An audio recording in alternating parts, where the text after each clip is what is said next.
আসসালামু আলাইকুম। আমার সামনে দেখতে পাচ্ছেন আমাদের সবার প্রিয় দিবু ভাই। ভাই কেমন আছেন? আলহামদুলিল্লাহ ভালো। আমরা এখন কোথায় আছি ভাইয়া? কলারোয়া এইখানে কলারোয়া ভাইয়ের পাঁচতলা ফাউন্ডেশনও 7 তলা ফাউন্ডেশন, 5 তলা বিল্ডিং। সাততলা ফাউন্ডেশন, পাঁচতলা বিল্ডিং হচ্ছে এই কলারোয়া। এইখানে পেছনে ভাই আছে, আপনি দেখতে পাচ্ছেন। ভাইয়ের সামনে হায়ার সিসি একটা আছে, আর ভাইয়ের মানে ভাইয়ের মডিফাইটা দেখেন শুধু। আর ভাইয়ের বাসা যদি এখানে হয়, মানে বিষয়টা অনেক সুন্দর হয়ে যাবে। কিন্তু ভাই, তা আপনার অনুভূতি কেমন ভাই এখানে? অনুভূতি বলতে কি, ওই যতই টাউনে আসি না কেন, থাকবো গ্রামে। মরার এক পর্যন্ত গ্রাম পরিবর্তন করবো না। যতদিন আসি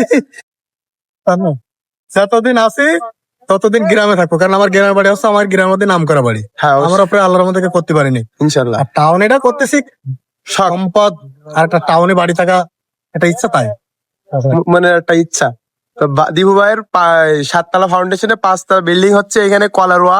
আমাদের হ্যাঁ, কলারোয়া মিস্ত্রি ভাইরা কাজ করতেছে। মিস্ত্রি ভাইরা এখানে কিন্তু কাজ করতেছে। আর আমার ভাই আছে এখানে, ভাই এখন ভাইয়ের কাজে বের হয়ে যাবে। আমরা আমি আসলাম শুধু এই বাড়ি করতে গেলে তো টাকা তোলা লাগে, টাকা ছাড়া তো আর বাড়ি হবে না। ব্যাংকের টাকা তুলতে গেলে দ্বিপুরই লাগবে। তো ইনশাল্লাহ আবার 2 দিন পরে আবার রওনা দেবো। ভাই আমাদের মাছ থেকে আবার বিদায় নেবে না, আমরাও ভাইয়ের কাছ থেকে এখন বিদায় নিচ্ছি। আমরা আসি এনি টাইম। আমি বাড়ি থাকলে আমার ভাই, আমি সাধারণ, আমি খুবই সাধারণ। আমি কোনোদিন নিজের বড় মনে করিনি। আমি এটাই ভাবি যে একা এসে একাই যেতে দিবে। এখন কারা আসবে আর কারা আসবে না এটা জানি, কিন্তু যারা আসবে তাকে আমি নিজের ভাই মনে করি।